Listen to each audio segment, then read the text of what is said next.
అబ్బో ఇక్కడ కేజీ చీరలు కొంటే అర కేజీ చీరలు ఫ్రీ అంట. మంగళ్య షాపింగ్ మాల్, కేజీల్లో సేల్, టన్నుల్లో ఆనందం.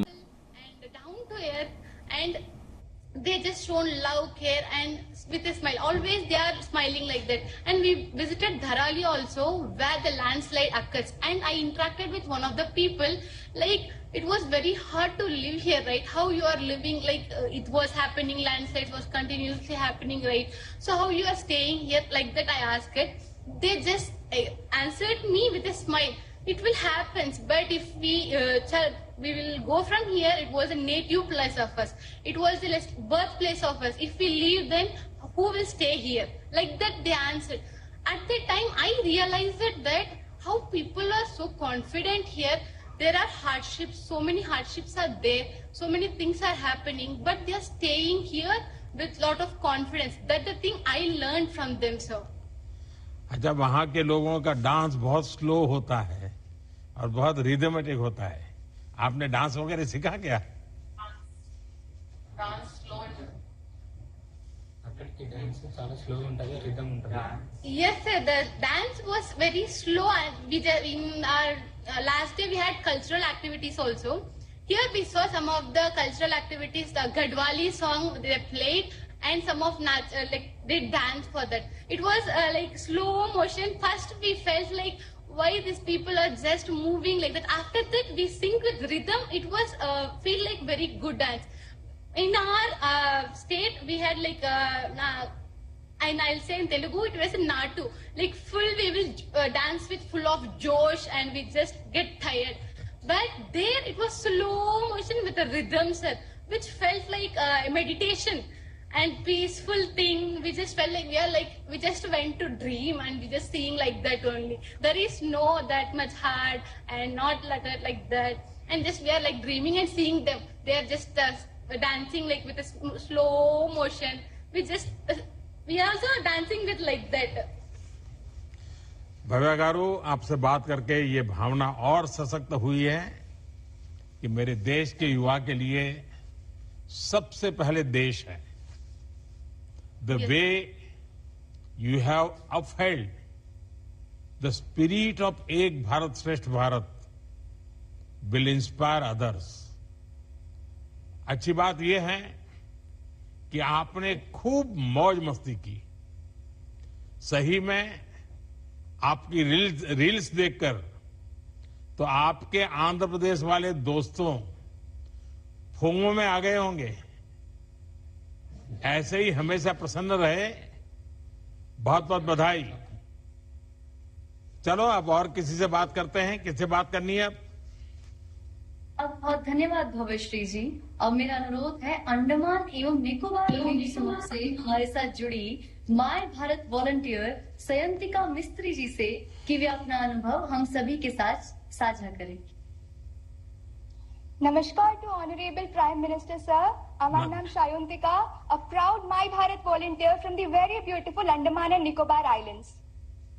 सयंतिका, अभी तक जितने लोगों से मैंने बात की, मुझे लगता है आप यंगेस्ट वन दिखती हो. सबसे छोटी हो आप. I am 21. अच्छा सयंतिका, आपके विषय में बताइए. और दूसरा, आप किस गांव में गई, कैसे गई, कितना कठिन था वहां पहुंचना? जी सर.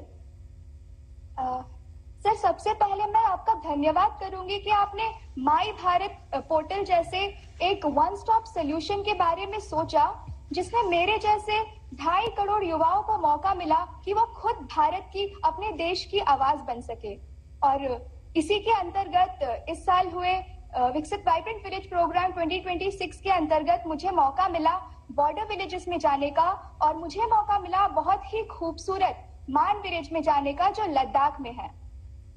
सर, 0 फीट से अचानक 17,000 फीट जाना मेरे लिए एक बहुत ही नया अनुभव था, और वहां की क्लाइमेट कंडीशन भी हमसे बहुत अलग और बहुत हार्श थी, और हमें एक्लिमेटाइजेशन के लिए 5 दिन दिया गया था, और एक्लिमेटाइजेशन के पहले दिन मैं थोड़ी बीमार हो गई थी.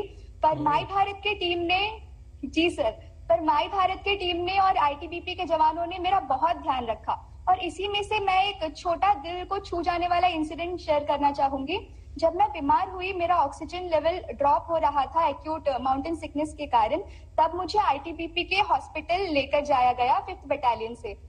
तब सर मैंने वहाँ डॉक्टर को, आईटीबीपी के डॉक्टर्स को कॉन्वर्जेशन करते हुए सुना अपने ही जवानों से कि हम आपकी बाद में चेकअप करेंगे, पहले हमें इस बेटी को ठीक करना है जो हमारी मेहमान बनकर आई है। इससे मुझे पता चला कि हमारे आईटीबीपी के जवान ना सिर्फ हमारी बॉर्डर की रक्षा करना जानते हैं, बल्कि उनके मन में उनके देशवासियों के लिए भी कितना प्यार और कितना केयर है। जी सयंतिका, आपने अंडमान निकोबार से लद्दाख तक की यात्रा पूरी की।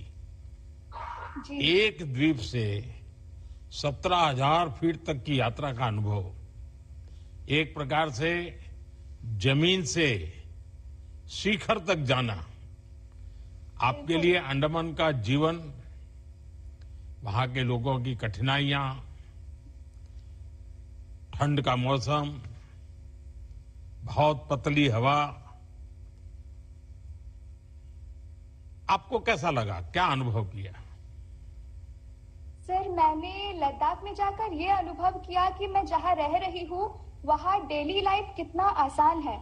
और लद्दाख जाकर मुझे ये महसूस हुआ कि वहाँ ऑक्सीजन की कमी होती है, लो एयर प्रेशर की वजह। वहाँ जाकर मुझे ये महसूस हुआ कि वहाँ पर हर रोज अपने बॉडी को अडेप्ट कर पाना सर अपने आप में ही एक अचीवमेंट है।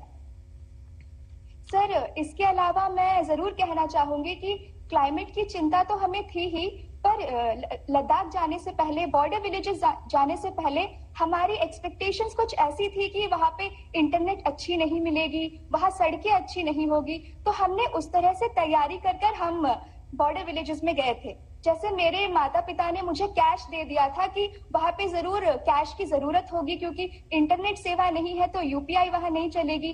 पर वहाँ जाकर मैं आश्चर्यचकित थी देखकर कि उन बॉर्डर विलेजेस को, जिन्हें लोग लास्ट विलेज कहते हैं, वहां पर सिर्फ इंटरनेट की अच्छी सुविधा मिल रही थी और हमने यूपीआई पेमेंट भी किया वहां पर। अब हम उसको प्रथम गांव कहते हैं, अब हम उसको लास्ट विलेज नहीं कहते हैं, फर्स्ट विलेज कहते हैं। जी तो वहां आपने यूपीआई किया? जी सर, वहां में मैंने यूपीआई किया। वहां के लोग यूपीआई की जानकार है, करते हैं यूपीआई का उपयोग? जी सर, बिल्कुल जैसा हमने सोचा था वैसा नहीं है। हमारे ही जैसा वो भी यूपीआई का इस्तेमाल, क्यूआर कोड रखते हैं, इवन वाईफाई भी रखते हैं कुछ कैफेज और होटल्स में। तो फिर तो आपको वाईफाई मिल गया, तो फिर तो आप अपने में ही खोई रही होगी। बिल्कुल नहीं सर, मैं वैसे उतना फोन देखती नहीं हूँ और वहाँ के वादियों में मैं तो बिल्कुल खोस ही गई थी वहाँ के प्यारे प्यारे लोगों के साथ। ज्यादातर मैंने बच्चों के साथ बहुत टाइम स्पेंड किया और वहाँ के बच्चों के नाम भी सर बहुत प्यारे प्यारे और यूनिक से थे। मैं शेयर करूंगी, मुझे कुछ बच्चों के नाम याद है, गास्केट, बिस्किट, ढोलकर, नामयाल, तेंजिंग, ये सारे मेरे वहाँ बच्चे दोस्तों के नाम है जो मैंने बॉर्डर विलेजेस में बनाए। उन बच्चों के मन में सवाल क्या था? पूछते होंगे तुम ये समंदर कैसा होता है, तुम अंडमान निकोबार से आई हो? जी सर, वो बच्चे जानना चाहते थे कि हम कहाँ से आए हैं। सर, जब मैं मान विलेज के प्राइमरी स्कूल में गई थी तब उनके क्लास में उनका क्लास बहुत सुंदर था, प्यारे प्यारे पेंटिंग्स बने हुए थे दीवार पे और उसमें एक भारत का मैप भी था। पर सर, मैंने वहां नोटिस किया कि हमारे अंडमान एंड निकोबार का मैप वहां में नहीं था, तो मैं उन्हें दिखा नहीं पा रही थी कि देखो यहाँ में अंडमान होता है। फिर मैंने उन्हें समझाया, ये जो यहाँ में समुंदर है भारत के नीचे, यहाँ में हमारा अंडमान है। और मैं एक छोटा सा इंसिडेंट शेयर करना चाहूंगी सर। एक बच्ची को मैंने पूछा कि क्या आप अंडमान आओगी जहाँ पे मैं रहती हूँ, तो उस बच्ची ने बोला कि अंडमान आऊंगी मैं, मुझे बहुत पढ़ाई करना पड़ेगा, मुझे पता है, पर मैं अंडमान बड़ी होकर जरूर आऊंगी। तो इतने प्यारे प्यारे बच्चे थे सर वहां पर। क्या सयंतिका, क्या आपने सीमावर्ती गांव में, क्योंकि गांव के लोग हर चीज बहुत सामूहिकता से करते हैं, सब मिलजुल के करते हैं, ऐसे कोई अनुभव आए कि जिसमें आप कह सकते हो हाँ, बड़ा एक सामान्य रूप से नीचे हमें बहुत कम दिखता है, शहरों में बहुत कम दिखता है, लेकिन वहां आपको अनुभव आया हो? जी सर, मैंने कई सारी ऐसी चीजें वहां ऑब्जर्व करी जो ये दिखाता है कि वहां की कम्युनिटी स्पिरिट कितनी स्ट्रांग है। वहां में सर हमें लकीली एक शादी देखने का मौका मिला, जहां में हमने देखा अनलाइक हमारे सिटीज जहां पे हम कॉन्ट्रैक्ट देकर शादी करवा लेते हैं, होटल बुक करवाकर, वहां के सभी लोग मिलकर खाना बना रहे थे, वही चेयर लगा रहे थे, वही सब कुछ सजा रहे थे। इसके अलावा जहाँ जो लोकल मोनास्ट्रीज होते हैं उससे भी वहाँ के लोकल्स काफी कनेक्टेड होते हैं, और उसमें जो भी इवेंट होता है, जो भी उनका होता है रिलीजियस, वो सब मिलजुल कर करते हैं। इसके अलावा एक और इंसिडेंट मैं शेयर करना चाहूंगी जो मैंने खुद तो नहीं देखा पर वहाँ के नंबरदार से सुना है सर। एक बार एक टावर जब गिर गई थी तब गांव वालों ने किसी अथॉरिटी की वेट किए बिना मोबाइल टावर जी सर जी सर। तो मुझे ये सुनने को मिला कि गांव वालों ने बिना किसी अथॉरिटी के वेट किए खुद ही आपस में ये डिसाइड किया कि वही टावर को खड़ा करेंगे। और बस इतना ही नहीं सर, मुझे तो अंदाजा नहीं है पर शायद कुछ बैटरीज की जरूरत होती है टावर के लिए, और उन लोगों ने साथ मिलकर उन बैटरी के लिए एक वेयर हाउस भी खुद से बनाया मिलकर। अरे वाह। जी सर, तो ये थी वहाँ के लोगों की कम्युनिटी स्पिरिट, इससे मैंने भी बहुत कुछ सीखा। सयंतिका, निश्चित तौर पर ये यात्रा आपके जीवन पर बहुत प्रभाव डालेगी। जी sir. When you share joy, it multiplies. आप जब अपने घर के लोगों से बातें करें, अपने दोस्तों से बातें करें, स्कूल कॉलेज में शायद इस अनुभवों को शेयर करें, तो इसके विषय में कुछ न कुछ लिखते रहना चाहिए। इन अनुभवों को एक किताब के रूप में, आर्टिकल के रूप में, और औरों में भी जागरूकता फैलानी चाहिए कि देश कितना विशाल है, देश के लोगों की भावना कैसी है। और आपकी यात्रा ने जिस प्रकार से आपको मन को देश के प्रति लगाव पैदा करने वाला, देश का एक अनुभव करने वाला, इन सारी चीजों को आपने शेयर करना चाहिए, औरों को सिखाना चाहिए, समझाना चाहिए। चलिए, बहुत अच्छा लगा। धन्यवाद। आपको बहुत बहुत बधाई। आइए अब देखते हैं देश के किस हिस्से से हम जुड़ रहे हैं। आपका बहुत बहुत धन्यवाद सयंतिका। और अब मेरा अनुरोध है जौनपुर उत्तर प्रदेश से हमारे साथ जुड़े माय भारत वॉलंटियर आशीष सोनी जी से कि वे अपना अनुभव हम सभी के साथ साझा करें। नमस्कार माननीय प्रधानमंत्री जी। नमस्ते आशीष जी। मैं आशीष सोनी उत्तर प्रदेश के जौनपुर जिले का एक गर्वित वॉलंटियर हूँ। मैं शक्तिपीठ माँ शीतला के पावन धरातल से हम सब के चहेते और हम सब युवाओं के फ्रेंड्स माननीय प्रधानमंत्री जी को प्रणाम करता हूँ। आपको भी प्रणाम। सर, सबसे पहले मैं आपको हृदय की गहराइयों से धन्यवाद देता हूँ कि आपने इस बार बजट निर्माण की प्रक्रिया में युवा की आवाज को महत्व दिया तथा उनके विचारों और सुझावों को भी इंक्लूड किया। यह कोई आम बजट नहीं था, यह बजट युवा भागीदारी और युवा के प्रति आपका विश्वास था। सर आशीष जी, एक तो आपके विषय में बताइए, और दूसरा आपका किस गांव में जाना हुआ? सर, मैं अभी करंटली यूपीएससी के लिए प्रिपेयर कर रहा हूँ। सर, मुझे हिमाचल प्रदेश के स्पीति के काजा खास में जाने का मौका मिला। सर, जब मेरे घर पे मेरे मम्मी पापा को पता चला कि मुझे हिमाचल में जाना है तो वो बहुत परेशान हो गए, क्योंकि वो बता रहे थे कि एक वक्त था कि हमें किसी से बात करना होता था तो बार बार टेरेस पे जाना पड़ता था, नेटवर्क ही नहीं आते थे। सर, जब मैं स्पीति पहुंचकर 14,000 फीट की ऊंचाई से उन्हें वीडियो कॉल करता हूं तो इनकी आंखों में एक चमक और चेहरे पे आश्चर्य दिखाई देता है। उस समय मुझे लगता है सर कि माई भारत ने 2 पीढ़ियों को जोड़ दिया है। एक वह पीढ़ी जिसने संघर्ष देखा और एक वह पीढ़ी जो परिवर्तन को देख रही है। तो टेक्नोलॉजी ने हिंदुस्तान के हर कोने तक अपना साम्राज्य बिछा दिया है। Yes sir.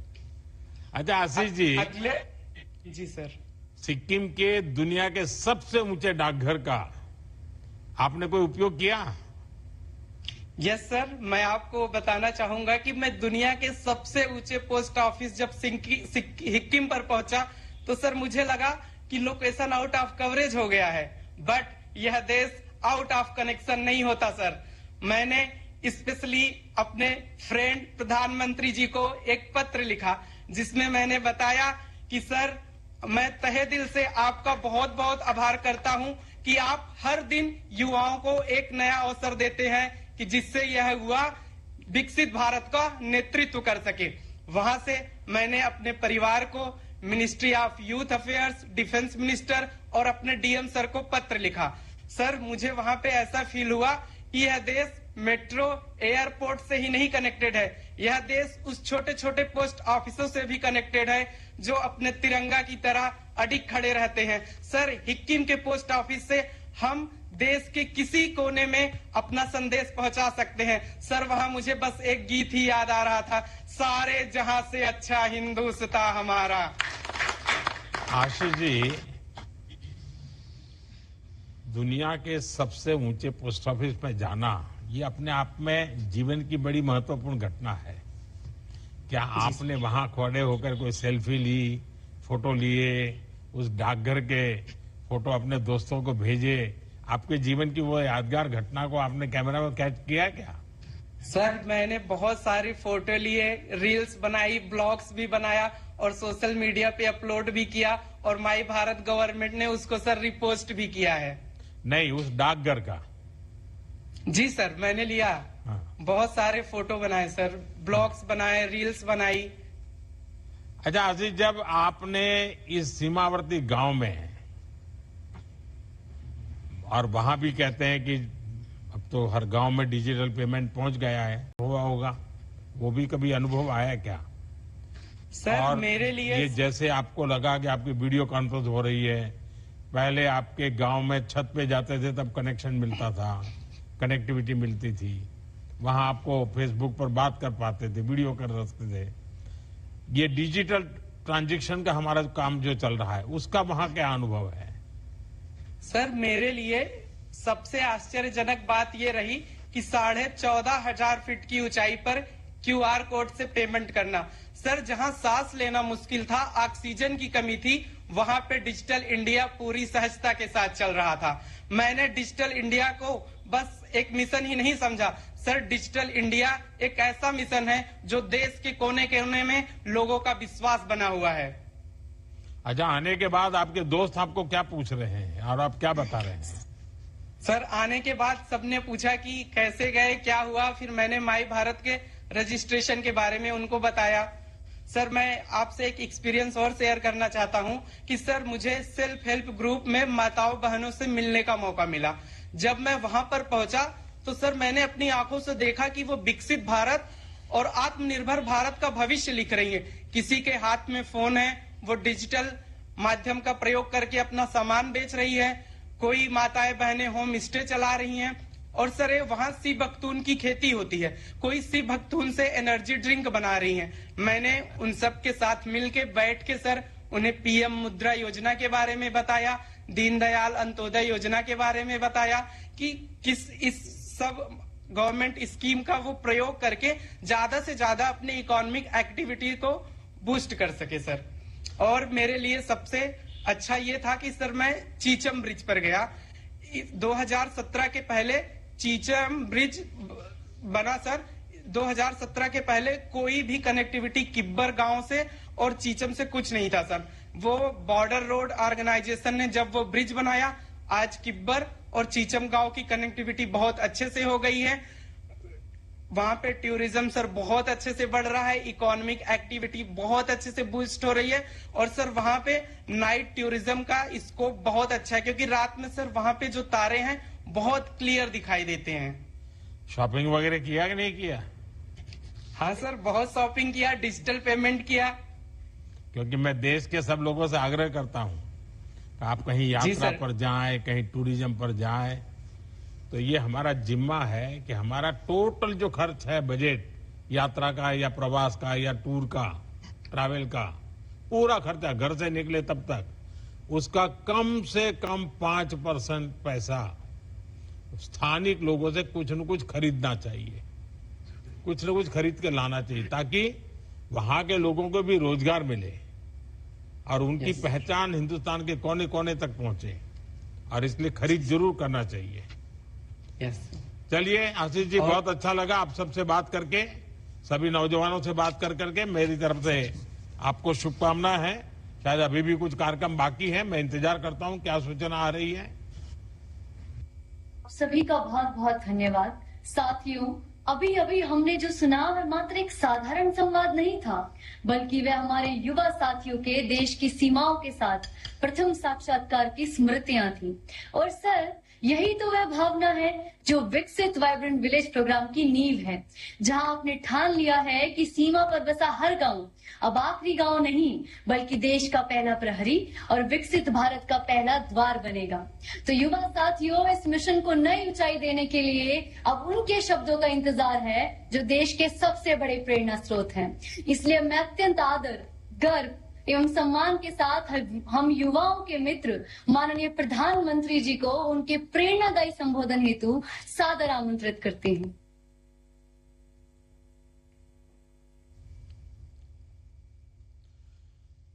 साथियों, आप सबसे बात करके बहुत अच्छा लगा।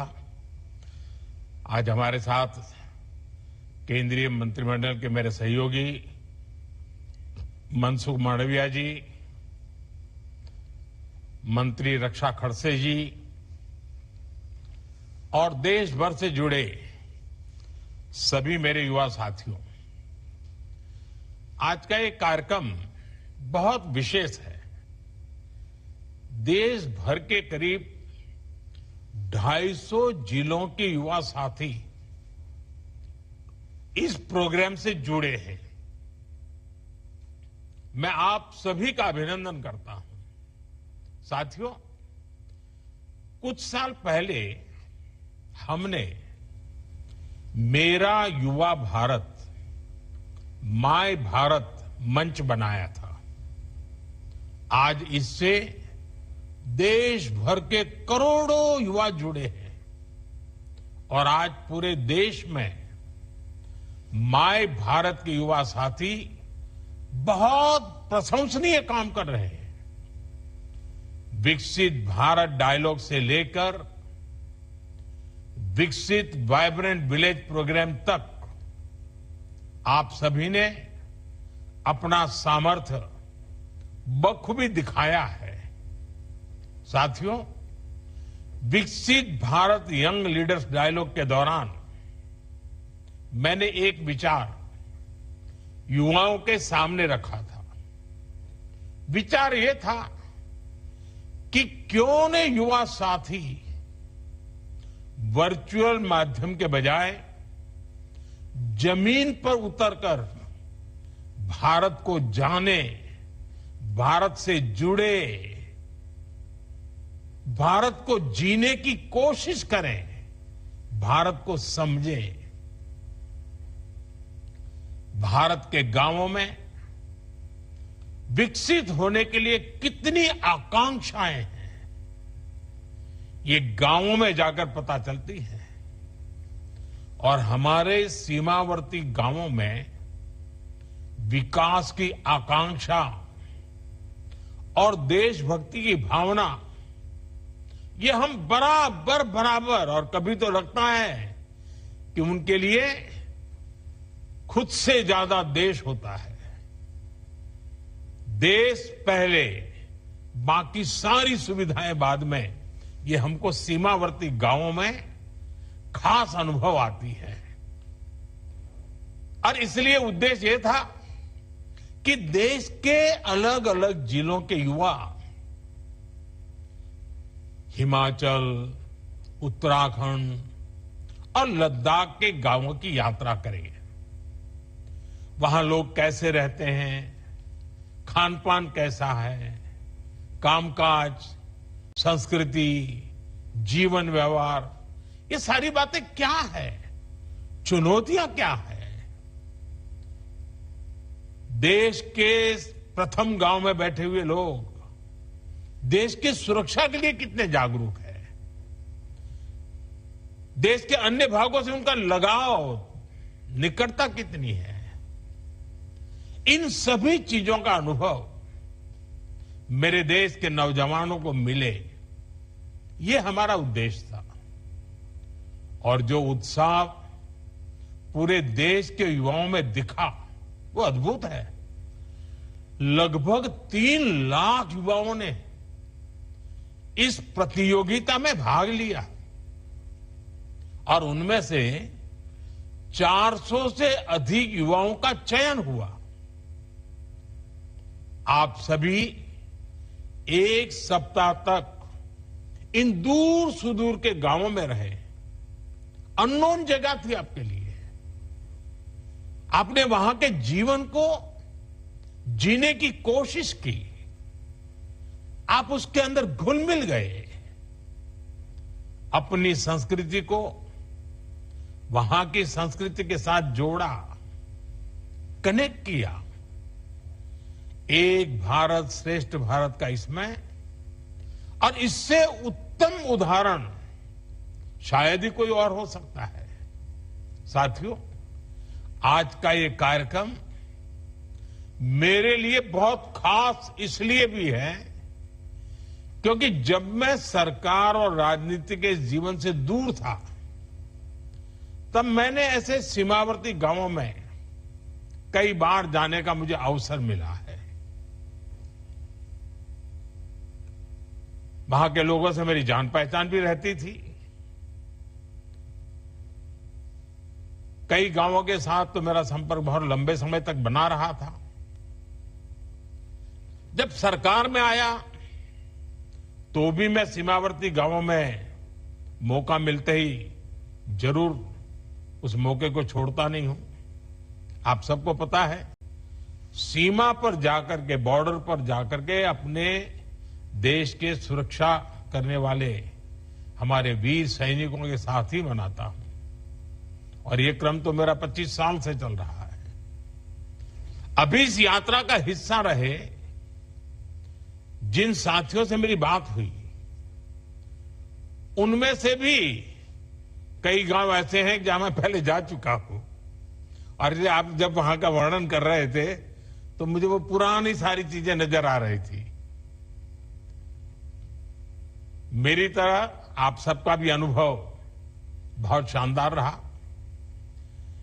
किसी ने ऊंची पर्वत श्रृंखलाओं का रोमांच बताया, कोई सीमांत गांवों के लोगों के स्नेह और अपनत्व से प्रभावित था, किसी ने वहां के बच्चों के सपनों को करीबी से देखा, तो कोई हमारी सेना के अद्भुत साहस और अनुशासन का साक्षी बना। यानी विकसित वाइब्रेंट विलेज का ये पूरा एक्सपीरियंस बहुत शानदार रहा। संयोग से आज कारगिल विजय दिवस भी है। आप में से अनेक साथियों ने कारगिल के आसपास के क्षेत्र को भी देखा।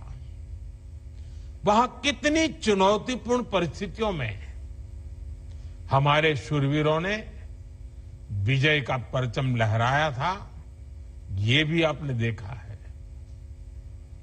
मैं आप सभी को इस कार्यक्रम में हिस्सा बनने के लिए, शानदार अनुभव के लिए बहुत बहुत बधाई देता हूं। साथियों, विकसित गांव विकसित भारत की आधारशिला है।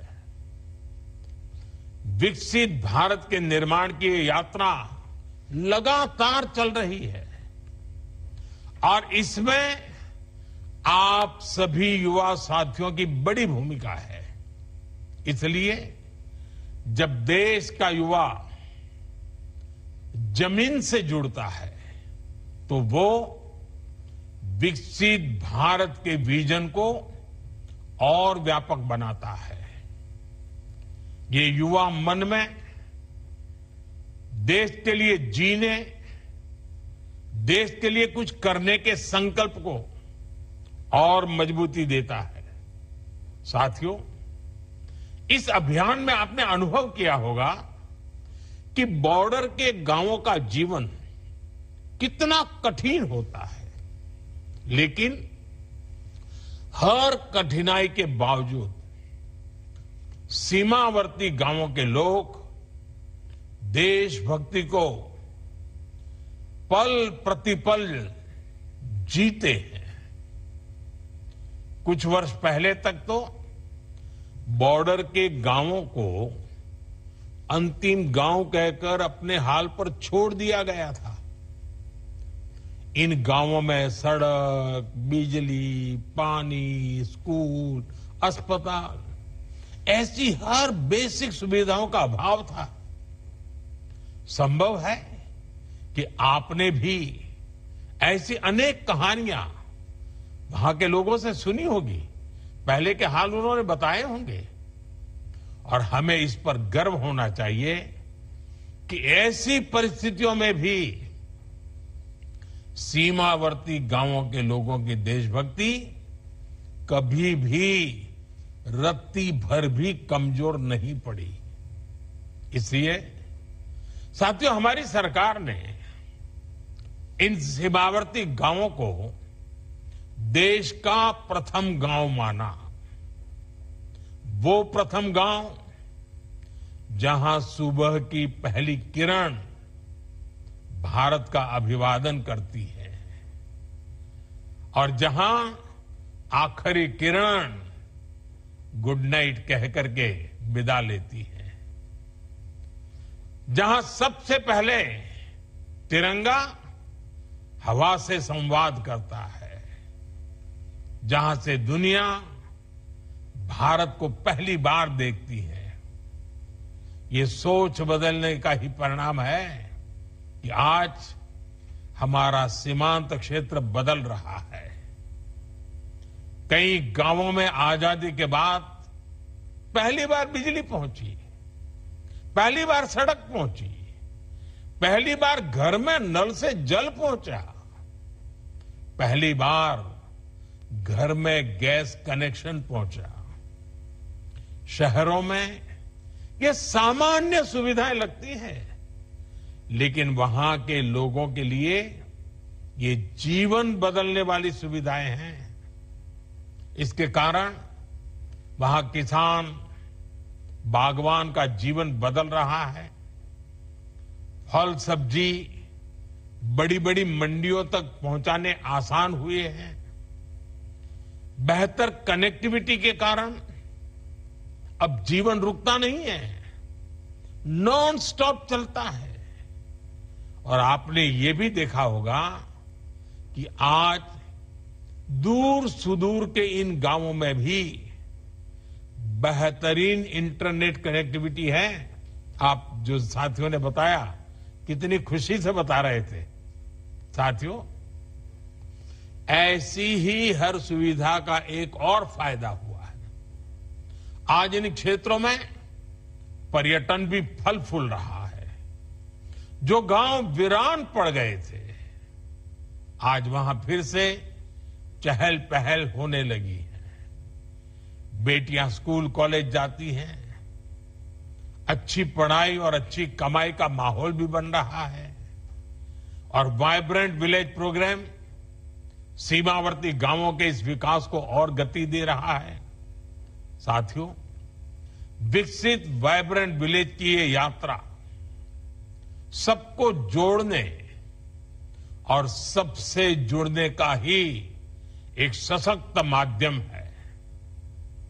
और अब आप सभी की जिम्मेदारी और भी अधिक बढ़ गई है। आपकी ये यात्रा यूनिटी थ्रू पार्टिसिपेशन की यात्रा है। भारत का युवा जितना ज्यादा भारत के सीमावर्ती गांवों को जानेगा, उतना ही वो भारत को सरलता से जानेगा, वो भारत के कोने कोने के साथ सरलता से जुड़ेगा और ये प्रयास नई मजबूती का कारण बनेंगे।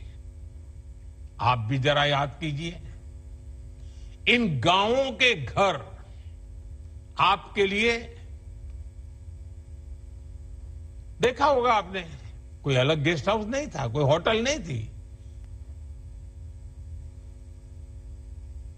ये सिर्फ गांव, पूरा गांव एक प्रकार से मेहमान नवाजी कर रहा था। लेकिन आपने देखा होगा कि कि आपका सिर्फ गांव में रहना हुआ इतना नहीं, आपके लिए ये मुलाकात गांव के जीवन से जुड़ने की यात्रा एक प्रकार से संस्कृति की पाठशाला भी बन गई। वहां आपको सुविधाओं से भी ज्यादा संतोष और सम्मान मिला। आप जो कुछ भी अनुभव करके आए हैं वो किसी क्लासरूम में सीखने को नहीं मिलेगा। इसलिए आप सब ने जो अनुभव किया है उसे आप अन्य युवाओं को शेयर कीजिए, उन्हें भी प्रेरित कीजिए कि ज्यादा से ज्यादा संख्या में हमारे युवा बॉर्डर के गांवों को विजिट करें। जितने ज्यादा युवा वहां जाएंगे, वहां रहेंगे, तो वे देश को देखेंगे, देश को समझेंगे। और जब लोग गांवों में जाना शुरू करेंगे तो फिर उन गांवों में सुविधाएं भी और तेजी से पहुंचेगी। साथियों, हमारी सरकार इन सीमावर्ती गांवों में टूरिज्म को बहुत प्रोत्साहित कर रही है। आप सरकार के इन प्रयासों को विस्तार दे सकते हैं। मेरा आग्रह है कि आप में से हर युवा साथी कम से कम 100 युवाओं को अपने अनुभव जरूर शेयर करें। जिस क्षेत्र में आप रह रहे हैं वहां के लोगों से संपर्क में रहें। आपने अगर कोई तस्वीरें वहां ली हैं, वहां की वीडियो बनाई है, तो उन्हें अपने सोशल मीडिया अकाउंट पर खूब शेयर करें। उन गांवों के जो कंटेंट क्रिएटर्स भी हैं उनके साथ कोलैब करके आप नेचर और कल्चर को प्रमोट कर सकते हैं। वहां आपने कोई लोकल प्रोडक्ट देखा हो, उसको आप अपने इलाके में कैसे प्रमोट कर सकते हैं, इस बारे में विचार करें। इंटरनेट पर जानकारियां तो बहुत होती है, लेकिन आप इन गांवों की ऑथेंटिक जानकारियां साझा कर सकते हैं। आप अब खुद भी अपने दोस्तों के साथ, अपने परिवार के साथ इन गांवों में घूमने फिरने जाएं। और मैं तो स्कूल, कॉलेज, यूनिवर्सिटी से भी कहूंगा कि आप बॉर्डर विलेज के एजुकेशन टूर भी आयोजित कर सकते हैं। साथियों, मेरा हमेशा से ही ये दृढ़ विश्वास रहा है कि भारत के आप जैसे नौजवान 21वीं सदी की दुनिया को शेप करने वाले हैं।